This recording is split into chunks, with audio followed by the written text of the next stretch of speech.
Welcome to special focus. Sir KVR గారు నమస్తే sir. Sir, ఈ జనసేన టీడీపీ పొత్తుకు సంబంధించి కూడా ప్రజల్లో చర్చ ఉన్న పరిస్థితి. తాజాగా చంద్రబాబు జనసేన అధినేతను తన ఇంటికి వెళ్ళి కలవటం జరిగింది. ఈ మేనిఫెస్టోనా సీట్లా అసలు ఏం జరిగి ఉండొచ్చు, ఏం చెప్పుకోవచ్చు సార్? ప్రధానంగా ఆంధ్రప్రదేశ్ రాజకీయాలు మనం పరిశీలిస్తే అంటే 2009 నుంచి నియోజకవర్గాలను పునర్విభజన తరువాత ఉమ్మడి రాష్ట్రం కాడి మనం పరిశీలిస్తే చిరంజీవి కుటుంబం తెర మీదకి వచ్చింది. 2009లో పీఆర్పీ పార్టీ స్థాపించి ఆయన 2 సీట్లో పోటీ చేశాడు. ఆ రోజు ఆయన స్వయంగా పాలకుల్లో ఓడిపోయాడు. ఆ తర్వాత అప్పట్లో ఆయన బావమర్ది అల్లు అరవింద్ అనకాపల్లి ఎంపీగా పోటీ చేసి ఓడిపోయాడు. ఆ తర్వాత జరిగిన పరిణామాల్లో రాష్ట్ర వ్యాప్తంగా కూడా ఎంపీ ఎమ్మెల్యేలు పెట్టినా కూడా ఒక ఎంపీ టికెట్ లేదు, 17-18 ఎమ్మెల్యేలు సీట్లు గెలిపోయింది. ఆ తర్వాత ఆయన మూకుమ్మడిగా పార్టీని తీసుకెళ్లి కాంగ్రెస్లో మిళితం చేయటం, ఆ తర్వాత జరిగిన పరిణామాల్లో చిరంజీవిని రాజ్యసభ పంపించి కేంద్రంలో మంత్రి చేసి రాష్ట్రంలో ఆ పార్టీ ఉనికి లేకుండా చేయటం, ఇలా పరిణామాల నేపథ్యంలో అదే కోవకు చెందిన అప్పట్లో ప్రజారాజ్యంలో యువ రాజ్యంకి పవన్ కళ్యాణ్ అధ్యక్షుడిగా ఉన్నారు. ఆయన తిరిగి మరి 2014లో జనసేన పేరుతో స్థాపించడం, దాని తర్వాత ఆ ఎన్నికలు ఆయన పోటీ చేయకుండా తెలుగుదేశంకి బీజేపీ కూటమికి మద్దతు ఇవ్వడం జరిగింది. ఆ తర్వాత జరిగిన పరిణామాల్లో ప్రభుత్వ విధానాలను వ్యతిరేకించి ఆయన తెలుగుదేశం ప్రభుత్వాన్ని తీవ్రంగా వ్యతిరేకించి 2019లో సపరేట్ కుంపటి పెట్టి అన్ని సీట్లు ఎంపీగా ఎమ్మెల్యేలుగా పోటీ చేస్తే చివరికి స్వయంగా ఆయన 2 చోట్ల కూడా ఎమ్మెల్యేగా కూడా గెలుపొందలేదు. ఆ తర్వాత జరిగిన ఈ పరిణామాల్లో పార్టీ కకావికలం కావటం, ఫుల్ ప్లెడ్జ్గా కోవిడ్, స్థానిక సంస్థల ఎన్నికల్లో కూడా ఆ నామరూపాలు లేకుండా పోయింది ఆ పార్టీ. ఒక దశలో అసలు రాజకీయాల్లో ఉంటాడా పోతాడా పవన్ కళ్యాణ్ అనే ధోరణి కూడా కనిపించింది. ఆ తర్వాత జరిగిన రకరకాల మార్పుల్లో మామూలుగా పోలీసులు ద్వారా వైసీపీ కార్యకర్తలు చేసే వేధింపులు, వీటిని కొంచెం మళ్ళీ వాటిని పునశ్చరణ చేసుకొని తిరిగి రాజకీయాల్లో క్రియాశీలక వ్యవహారాల్లో యాక్టివ్గా ఉన్నాడు. ఎప్పుడైతే 2019 ఎన్నికల్లో ఓటమి తర్వాత బీజేపీకి దగ్గరయ్యాడు. బీజేపీ అవసరాల కోసం ఆంధ్రప్రదేశ్లో తమ అవసరాల కోసం తమకు పార్టీ మద్దతు ఉండాలా అంటే 2014లో తెలుగుదేశం మద్దతు ఉంది కాబట్టి ఏదో ఉండాలంటే జనసేనని దగ్గర తీసి ఆ తర్వాత ఆంధ్రప్రదేశ్లో జరిగినటువంటి ఉప ఎన్నికల్లో అంటే శాసనసభ్యులు ఎంపీలు చనిపోయిన సందర్భంలో ఉప ఎన్నికల్లో బీజేపీ పోటీ చేసి జనసేన మద్దతు ఇస్తా ఈ విధంగా ఆయన కేంద్రంలో అటు అమిత్ షా, మోడీ వీళ్ళతో సఖ్యతగా ఉంటా రకరకాలుగా రాజకీయాలు లాక్కొచ్చాడు. ఈ దశలో అమరావతి రాజధాని 3 రాజధానుల వ్యవహారం అప్పుడు బీజేపీని వ్యతిరేకిస్తా తెలుగుదేశంకి మద్దతుగా అమరావతికి మద్దతుగా ఉన్నాడు. ప్రధానంగా బీజేపీ నేతలు అమరావతికి మద్దతు అంటారు కానీ వైసీపీని మాత్రం వదిలిపెట్టరాని పరిస్థితి నెలకొంది. అలా కొన్నాళ్ళు రాజకీయాలు నడిచినాయి. అయితే ప్యారలల్గా తెలుగుదేశం మనం జనసేనకి మధ్య వ్యతిరేకత లేకపోయినా సఖ్యతగా మాత్రం అనుకూలమైనటువంటి వాతావరణంలో జరగలేదు. సుమారుగా ఏడాదిన్నర 2 ఏళ్ల క్రితం బీజేపీకి పూర్తిగా వైదొలిగి తమ సొంత కుంపటి పెట్టుకోవాలనే ప్రదేశంతో అడుగులేస్తే రకరకాల రీజన్స్తో ఆ రైతులు ఆత్మహత్యలు చేసుకున్నారని వాళ్ళకి వ్యక్తిగతంగా సాయం చేయాలని రాష్ట్రంలో తిరుగుతుంటే పవన్ కళ్యాణ్ కూడా వైకాపా మూకలు అడ్డుకోవడంతో అప్పుడు చంద్రబాబు సంఘీభావం తెలియజేశారు. అప్పటి నుంచి 2 పార్టీల మధ్య సఖ్యత మొదలైంది. అలా రాను జర్నీ సాగుతున్న దశలో బీజేపీ నేతలు పవన్ కళ్యాణ్ వదిలిపెట్టకుండా పట్టుకుంటా వచ్చినా కూడా మీరు రోడ్ మ్యాపే నాకు లేదని వాళ్ళిద్దరి మధ్య గ్యాప్ ఎక్కువ పెరిగింది. ఆ తర్వాత జరిగిన పరిణామాల్లో తెలుగుదేశంతో సఖ్యతగా ఉండటం, ఇలా జరిగే దశల్లో చంద్రబాబుని పవన్ కళ్యాణ్ కలవటం, పవన్ కళ్యాణ్ చంద్రబాబు కలవటం, ఒక 4-5 సార్లు ఇట్లా ఇక్కడ అమరావతిలో కలవటం, విజయవాడలో కలవటం, హైదరాబాద్లో కలుస్తున్న రకరకాలుగా జరిగిన పరిణామాల నేపథ్యంలో చంద్రబాబు అరెస్ట్ సమయంలో రాజమండ్రి సెంట్రల్ జైల్లో ములాఖాత్ తీసుకున్నప్పుడు వచ్చే ఎన్నికల్లో మేము కలిసి పోటీ చేస్తున్నామని ఒక ప్రకటన ఆంధ్రప్రదేశ్ రాజకీయాల్లో ప్రకంపనలు సృష్టించింది. ఇప్పటి వరకు కూడా ఏకంగా అంటే 2019లో బీజేపీ, జనసేన, తెలుగుదేశం 3 కూటాలుగా పోటీ చేస్తే అధికారం సునాయాసంగా వైకాపా వశమైంది. రేపొద్దున కూడా మళ్ళీ అదే పరిస్థితి ఉంటే తిరిగి మన అధికారం నిలబెట్టుకోవచ్చని వైకాపా నేతలు ప్రయత్నాల్లో ఉన్నారు. ఎప్పుడైతే జనసేన పవన్ కళ్యాణ్ తెలుగుదేశం దగ్గర అయ్యారో ఆ పార్టీకి చెందిన మంత్రులు వాళ్ళంతా కూడా ఈ పొత్తును విచ్ఛిన్నం చేయడానికి రకాల ప్రకటనలు, క్రిటిసైజ్ చేయటం, 3 పెళ్లిళ్ళు అని చెప్పని రకరకాలుగా ఏదో విధంగా వీళ్ళిద్దరి మధ్య సఖ్యతని చెడగొట్టాలనే ప్రయత్నాలు చేసినా కూడా అవి ఫలించలేదు. ఒకవైపు జనసేన తెలుగుదేశానికి దగ్గర అయ్యే కొద్ది బీజేపీ జనసేన వదిలిపెట్టకుండా ఢిల్లీ స్థాయిలో మాకు ఎన్డీఏలో జనసేన మా ఫ్రెండు అని చెప్పుకుంటా లాక్కొచ్చారు. అంటే ఏంది, పరోక్షంగా జనసేన ద్వారా ఆంధ్రప్రదేశ్లో తాను కూడా తెలుగుదేశం ఫ్రంట్లో ఉండాలని బీజేపీ ప్రయత్నాలు చేసింది.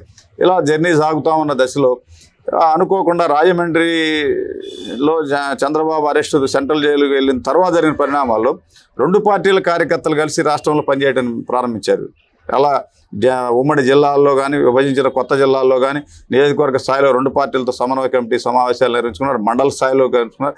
ప్రభుత్వ వ్యతిరేక విధానాల మీద రెండు పార్టీలు నేతలు కలిసి పనిచేస్తా ఒక 4-5 నెలల నుంచి ఒక చక్కటి వాతావరణం ఆంధ్రప్రదేశ్లో ఏర్పడింది. ఈ జర్నీ జరిగే సమయంలో తెలంగాణ ఎన్నికల్లో తెలంగాణ బీజేపీ నేతలు చాలా కసరత్తు చేశారు చంద్రబాబుతో పొత్తు పెట్టుకోవాలని. అంటే హైదరాబాద్లో తెలంగాణలో తెలుగుదేశం బీజేపీతో మద్దతు ఇచ్చే విధంగా అనేక డాక్టర్ లక్ష్మణ్, కృష్ణన్ రెడ్డి, ఇట్లా బండి సంజయ్ లాంటి వాళ్ళు చాలా ప్రయత్నాలు చేశారు. తెలుగుదేశంతో మనకు అండగా లేకపోతే తెలంగాణ రాజకీయాలు మనం నిలదొక్కడం కష్టం అని చెప్పినా కూడా అధిష్టాన వర్గం సరిగా అడ్రస్ చేయలేకపోయింది. ఈ దశలో జనసేనతో పొత్తు పెట్టుకొని తెలంగాణ ఎన్నికల్లో పోటీ చేశారు. ఆంధ్రప్రదేశ్లో తెలుగుదేశంతో పొత్తులో ఉన్నటువంటి జనసేన తెలంగాణ ఎన్నికల్లో బీజేపీతో పొత్తు పెట్టుకుంది. సరే, ఈ ఎవరి విధానాల వాళ్ళ తెలంగాణ ఎన్నికల్లో తెలుగుదేశం పార్టీ పూర్తిగా పోటీ నుంచి విరమించి ఓటర్లకు కూడా టీడీపీ సానుభూతి పరులకు కూడా ఎటువంటి ప్రకటన కూడా చేయలేదు. ఎవరు ఇష్టం వచ్చినట్టు వాళ్ళు వేసుకోమని నేను చెప్పినటువంటి తటస్థ విధానాన్ని అవలంబించింది. జనసేన పట్టుబట్టి 7 సీట్లు తీసుకుంటే ఒక్క చోట కూడా డిపాజిట్ సాధించలేకపోయింది. దీంతో మోరల్గా జనసేన నేతలు బాగా డిమోరల్ అయ్యారు. మౌఖికంగా అసలు అక్కడ అనవసరంగా మనం కూడా పోటీ చేయకుండా కామ్గా వదిలేసి తెలుగుదేశం వాళ్ళు ఉండడితే డిగ్నిఫైడ్గా ఉండేది అని చెప్పనే భావన అంతర్గతంగా పార్టీ సీనియర్ నేతలు అందరిలో ఉంది.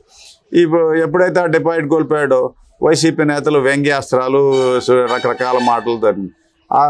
అదే ఎన్నికల తర్వాత తెలంగాణ బీజేపీ కిషన్ రెడ్డి మాకు సరిగా పనిచేయలేదు ఆయన అసలు అని చెప్పని వాళ్ళు విమర్శించడం బిగించేశారు. ఇలా అసలు ఈ పొత్తు ఉంటుందా పోద్దా, ఒక పక్క తెలుగుదేశంతో లేదు కదా అనేది మరలా జనసేన విడిగా పోటీ చేస్తుంది అనుకునే దశలో చంద్రబాబు ఒక అడుగు ముందుకేసి నిన్న హైదరాబాద్లో పవన్ కళ్యాణ్ ఇంటికి వెళ్ళి స్వయంగా మాట్లాడటం అనేది ఇప్పుడు ఒక ఊహించని పరిణామం తెర మీదకి వచ్చింది. అంటే ఇప్పటి వరకు జనసేనతో పొత్తుంటే ఎన్ని సీట్లు ఇస్తారు, వాళ్ళు ఒక 50 సీట్లు అడుగుతారు, ఒక 5 ఎంపీ సీట్లు అడుగుతారని ఇట్లా వాళ్ళు అడిగే సీట్లు అని సోషల్ మీడియాలో వైరల్ అవుతా వచ్చినాయి. ప్రధానంగా ఒక దశలో జనసేన ఒక 25-30 సీట్లు తీసుకుని దాంట్లో 2-3 బీజేపీ కేటాయిస్తుంది అనేది కూడా చాలా చర్చ ఇచ్చింది. ఇవన్నీ చర్చలు జరిగే దశలో చంద్రబాబు నిన్న వెళ్ళి పవన్ కళ్యాణ్ స్వయంగా కలవటం అనేది రాజకీయాల్లో ఊహించని పరిణామం. అసలు వైసీపీ నేతలకు అసలు తెలంగాణ ఎన్నికల తర్వాత కేసీఆర్ ఓడిపోయిన తర్వాత ఇక్కడ వైసీపీ వర్గాలన్నీ డీలా పడ్డాయి. అక్కడ అధికార పార్టీ మీద ఉన్న వ్యతిరేకత రేపొద్దున మనకు కూడా వస్తుంది. సహజంగా అక్కడ మంత్రులు స్వయంగా ముఖ్యమంత్రి కేసీఆర్ ఓడిపోయాడు అక్కడ శాసనసభ్యుడిగా. ఇవన్నీ పరిణామాలు పరిశీలించి మనకి ప్రమాదం పొంచి ఉంది అనుకునే దశలో అనూహ్యంగా చంద్రబాబు నాయుడు ఒక అడుగు ముందుకేసి పవన్ కళ్యాణ్ ఇంటికి వెళ్ళటం, రేపొద్దున పవన్ కళ్యాణ్ చంద్రబాబు కలిసి యువగాళ ముగింపు సభలో ఒకే సభలో ఇద్దరు పాల్గొనడం, తర్వాత రెండు పార్టీలు కలిపి ఉమ్మడి మేనిఫెస్టోని తయారు చేయటం, ఎన్నికల తర్వాత క్యాబినెట్లో కూడా జనసేన ఉంటుంది అనే భావన కలిగే విధంగా ముందుకు వేయటం అనేది అసలు వైసీపీకి మింగుడు పట్టలేదు. రాజకీయాల్లో చాలా వేగంగా వైసీపీ వ్యతిరేక ఓటు మొబిలైజ్ అవుతుంది. ఇప్పుడు ప్రధానంగా అంటే సహజంగా ఏంటంటే రెడ్డి సామాజిక వర్గం వైకాపా జగన్కు అనుకూలంగా, కమ్మ సామాజిక వర్గం ఇటు చంద్రబాబు తెలుగుదేశానికి అనుకూలంగా, కాపు సామాజిక వర్గం జనసేన పవన్ కళ్యాణ్కి అనుకూలంగా ఉందని రాజకీయ పరిశీలకులు కానీ మామూలుగా సహజంగా భావిస్తుంటారు. ఇప్పుడు ఏకంగా తెలుగుదేశం జనసేన కలిసి పోటీ చేస్తే, అంటే కాపు సామాజిక వర్గం కమ్మ సామాజిక వర్గం కలిసి పోటీ చేస్తే కోస్తా జిల్లాలో ప్రధానంగా ఉభయ గోదావరి, అటు విశాఖ, అటు బలమైనటువంటి మార్పు వచ్చే అవకాశాలు ఉన్నాయని అందరూ భావిస్తున్నారు. దీంతో ఇప్పుడు రెండు పార్టీల మధ్య జరిగిన చర్చల సందర్భంగా వాళ్ళు ఎన్ని సీట్లు అడిగారు, వీళ్ళు ఎన్ని సీట్లు ఇస్తారనే దాని మీద వ్యవహారం నడుస్తూ ఉంది. తెలంగాణ ఎన్నికల తర్వాత జరిగిన పరిణామాలు పరిశీలిస్తే, అంటే గతంలో కూడా మనం తెలుగుదేశం జనసేన దగ్గర పొత్తుంటే ఎట్లా ఉంటుంది అనుకునేటువంటి చర్చల్లో 25 లోక్సభ సీట్లు ఉన్నాయి. ఒక్కొక్క లోక్సభకి ఒక్కొక్క అసెంబ్లీ సీట్ చొప్పున, అంటే 25 అసెంబ్లీ సీట్లు జనసేనకి ఇచ్చే అవకాశాలు ఉన్నాయి. 1-2 ఎంపీ టికెట్ ఇస్తారనుకున్నారు. తర్వాత గతంలో కాకినాడలో మన నర్సాపురంలో ఈ పవన్ కళ్యాణ్ సోదరుడు నాగబాబు పోటీ చేసి ఓడిపోయాడు. ఆయనకి ఇస్తారు సీట్ అనుకున్నారు. 2 రోజుల క్రితం నాగబాబు స్పష్టంగా చెప్పాడు, వచ్చే ఎన్నికల్లో నేను పోటీ చేయట్లేదని క్లియర్ ఇండికేషన్ ఇచ్చేశాడు. దీంతో వాళ్ళకి పెద్దగా ఇప్పుడు ఎంపీ టికెట్లు కూడా 1-2 ఈ నామినేలే కానీ వాళ్ళు అడిగేది ఎక్కువగా ఎమ్మెల్యే సీట్లు అడుగుతారు.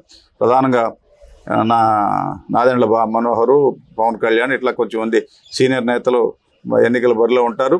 ఇప్పుడు స్పష్టంగా ఏంటంటే సుమారుగా 25 ఎమ్మెల్యే సీట్లు, ఒక 2 లేదా 3 ఎంపీ సీట్లు వాళ్ళకి ఇచ్చే అవకాశాలు ఉన్నాయని చెప్పి అంటున్నారు. అంటే గతంలో కూడా ఇది వ్యవహారం నడిచింది.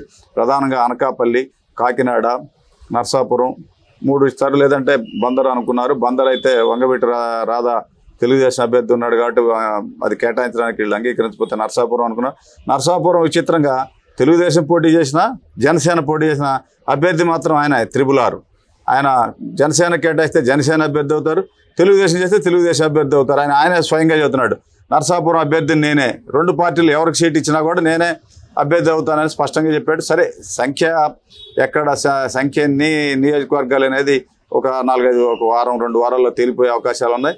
ఇప్పుడు ప్రధానంగా యువగళం ఎన్నికల సభ తర్వాత మేనిఫెస్టో తర్వాత సీట్ల పంపకాలు అన్నీ ప్రధానంగా ఉంటాయి. ప్రధానంగా వాళ్ళు రాయలసీమలో ఎక్కువ సీట్లు అడిగే అవకాశం లేదు. రాయలసీమలో వాళ్ళు కానీ అడిగితే తిరుపతి, అనంతపురం అర్బను, లేకపోతే ఆళ్లగడ్డ 2-3 సీట్లు అడిగే అవకాశాలు ఉన్నాయి. ప్రధానంగా ఉభయ గోదావరి జిల్లాలోనే ఎక్కువ సీట్లు అడుగుతారు. కృష్ణా గుంటూరు జిల్లాలో 2-2, 1-2 తీసుకున్న ఉభయ గోదావరి జిల్లాలో మాత్రం ఎక్కువ సీట్లు అడిగే అవకాశాలు ఉన్నాయి. ఈ సీట్లు అభ్యర్థుల ఎంపిక మాత్రం మిగిలింది. రేపు ఉమ్మడి మేనిఫెస్టో ప్రకటించిన తర్వాత ఎన్నికల రంగంలోకి జనసేనను తెలుగుదేశం కలిసే ఒక ఉమ్మడి ప్రణాళికగా పోయే అవకాశాలు ఉన్నాయి. ఒక దశలో చిరంజీవి ద్వారా కాంగ్రెస్, అదే బీజేపీ కానీ కాంగ్రెస్ పవన్ కళ్యాణ్ కంట్రోల్ చేయాలని చూసినా కూడా ఇప్పుడు తెలంగాణ ఎన్నికల తర్వాత కాంగ్రెస్ అధికారంలో రావడంతో ఇప్పుడు అటుపక్క రేవంత్ రెడ్డి వాళ్ళు ఆంధ్రప్రదేశ్ ఎన్నికల్లో క్రియాశీలక పాత్ర పోషించే పరిస్థితులు ఉన్నాయి. అక్కడ ఓడిపోయినటువంటి కేసీఆర్ ఆంధ్రప్రదేశ్ ఎన్నికల్లో జోక్యం చేసుకునే పరిస్థితే లేదు. పాలనాపరంగా వాళ్ళు చేసినటువంటి గతంలో చేసిన వ్యవహారాలన్నింటి మీద ఇప్పుడు రేవంత్ రెడ్డి కాంగ్రెస్ ప్రభుత్వం తిరిగి తోడుతూ ఉంది. అవినీతి అక్రమాల ఆరోపణలు అన్నిటి మీద దర్యాప్తుల పేరుతో వాళ్ళని ఉక్కిరి బిక్కిరి చేస్తూ ఉన్నారు. ఈ పరిస్థితిలో కేసీఆర్, టీఆర్ఎస్ ఆంధ్రప్రదేశ్ రాజకీయాలు, ఎన్నికల గురించి జోక్యం చేసుకునే పరిస్థితి లేదు. ఇక్కడ పూర్తిగా బీజేపీ కూడా నామాత్రం అయిపోయింది. ఇప్పుడు బీజేపీ కేంద్రంలో ఎన్డీఏలో, తెలుగుదేశం పార్టీ ఎన్డీఏలో లేదు, పవన్ కళ్యాణ్ ఎన్డీఏలో ఉన్నాడు.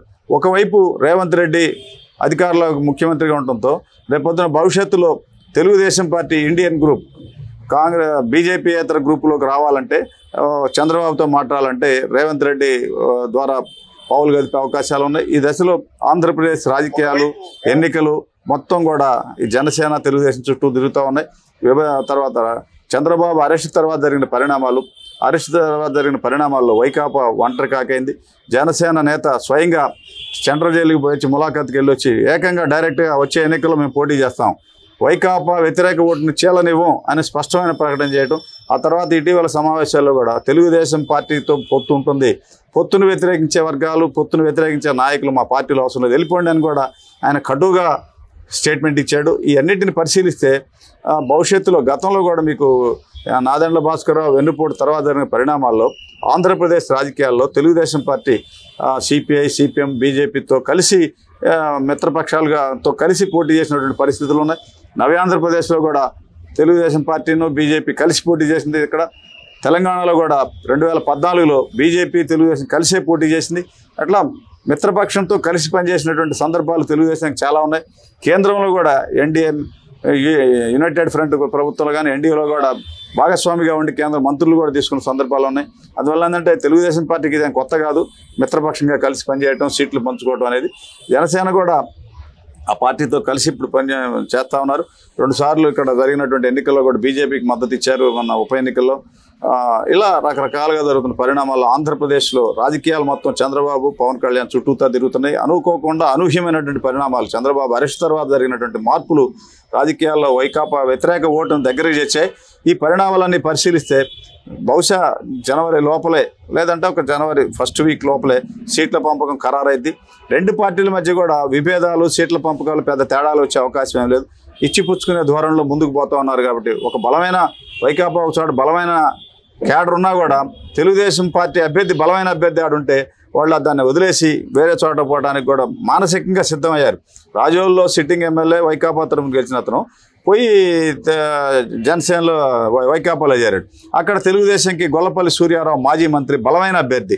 ఇప్పుడు అక్కడ సూర్యారావుకి సీట్ వదిలిపెట్టడానికి వైకాపాకి అభ్యంతరం లేదు. ఎందుకంటే వైకాపా గెలిచినటువంటి ఎమ్మెల్యే పోయి వైకాపాలో చేరాడు, జనసేన అభ్యర్థి ఎమ్మెల్యే, సిట్టింగ్ ఎమ్మెల్యే పోయినాక మరలా ఒక సిట్టింగ్ ఎమ్మెల్యేని తీసుకొచ్చి టీడీపీ చెందిన బలమైన అభ్యర్థిని పక్కకు పెట్టి అంత అవసరం లేదు. అదే పరిస్థితి తెలుగుదేశానికి కూడా ఉంది. తెనాల్లో, గుంటూరు జిల్లా తెనాల్లో ఆలపాటి రాజేంద్ర ప్రసాద్ బలమైన నేత, 6 సార్లు పోటీ చేస్తే 3 సార్లు గెలిచాడు, 3 సార్లు ఒకసారి మంత్రిగా ఉమ్మడి రాష్ట్రంలో పనిచేశాడు, సిట్టింగ్ బలమైన అభ్యర్థి. కానీ మనోహర్ వైకాపాలో కీలక నేత, మనోహర్కి ఆ సీటు కావాలని వాళ్ళు అడుగుతుంటే వీళ్ళు త్యాగం చేయడానికి సిద్ధంగా ఉన్నారు. అట్లా ఇచ్చి పుచ్చుకునే దూరంలో ఉన్నారు. ఒకవేళ తెనాల్లో కూడా రాజాకే బలమైన ఎక్కువ ఎడ్జ్ ఉందనుకుంటే వైకాపా వాళ్ళు ఇప్పుడు జనసేన వాళ్ళు కూడా మనోహర్ని తీసుకొచ్చి గుంటూరు పశ్చిమలో పెట్టడానికి సిద్ధమయ్యారు. అంటే సీట్లు పంపకాలు ఇచ్చి పుచ్చుకునే దూరంలో ఇద్దరు త్యాగాలకు సిద్ధంగా ఉన్నారు. కాబట్టి పొత్తులు, సీట్లు, అభ్యర్థులు వీటిలో ఎక్కడ పొరపచ్చాలు వచ్చే అవకాశం లేదు. సింగిల్ ఎజెండా 2 పార్టీలకి, వైకాపా ఓటమి, ప్రభుత్వ వ్యతిరేక ఓటు చేయకుండా వైకాపా ఓటమి ధ్యేయంగానే ముందు కదులుతూ ఉన్నారు.